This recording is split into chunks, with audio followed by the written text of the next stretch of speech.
It is a cold day here in the flyover states. How cold is it?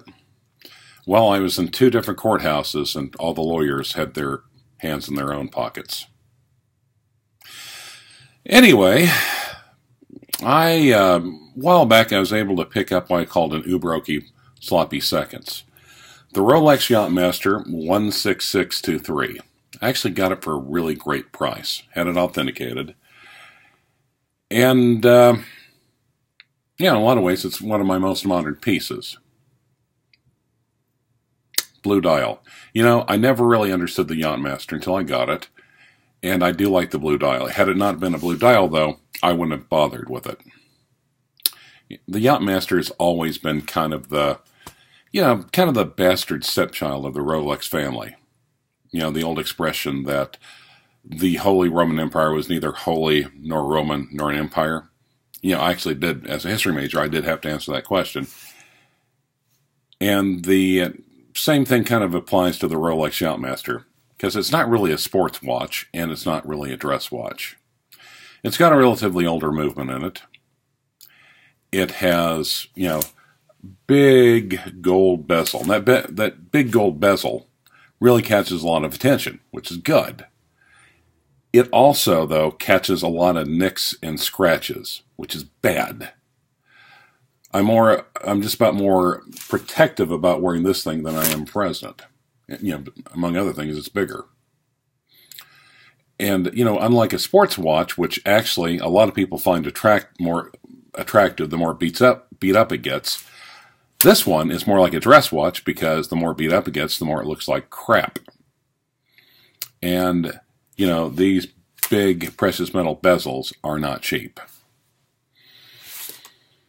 Of course, on the other hand, just a Rolex 3135 movement, kind of an old workhorse. Everyone knows how to work on it. Everyone can pretty much find parts for it. Nothing exciting horologically.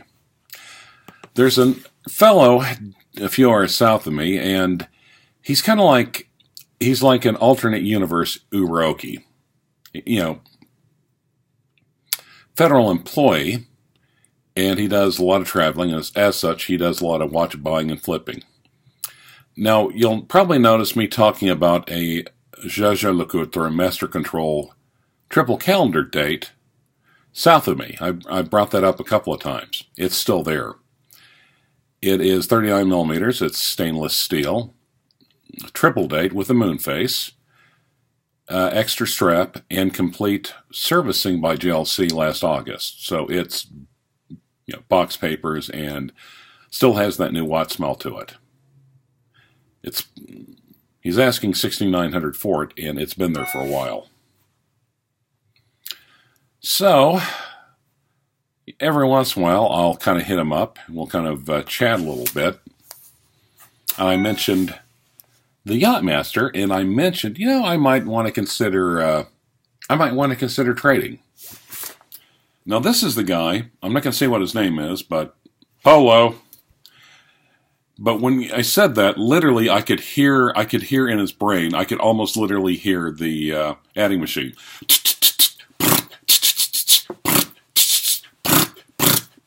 Yeah, he said, I'll do it, and I can be up there in Oklahoma City. I can be up there tomorrow or maybe even Wednesday.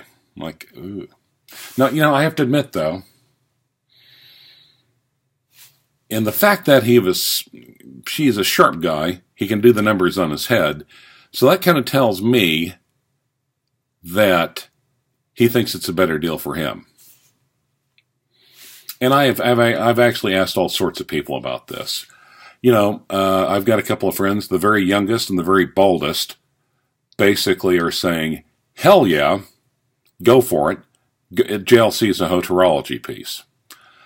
On the other end of the camp, I've got the super collector who basically is urging me to wait and saying, well, you've already got the JLC, the Reverso is the icon to get. That one is all right. My prediction, though, is that you're going to get tired of it and want to flip it in a few months, and you'll find out that you got married to it.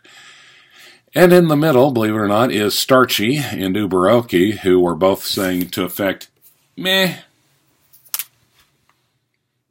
and Archie was actually kind of probably one of the most objective at all about it. He said, God knows I love JLC, but they are dog shit soft, undeservedly so, and that's a great watch. He said the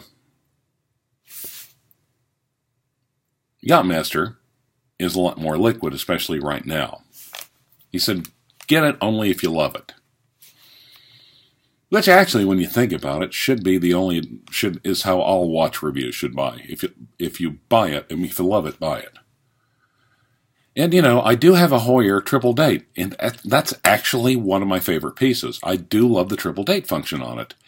The trouble is, at 36, it's just a little small for me to read without reading glasses.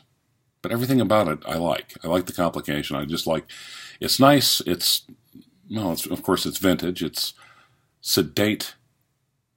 It's a little classy. I like that. This one, that one, a triple date is classy. This one is brassy. Apples and oranges, literally. So who do you think is right?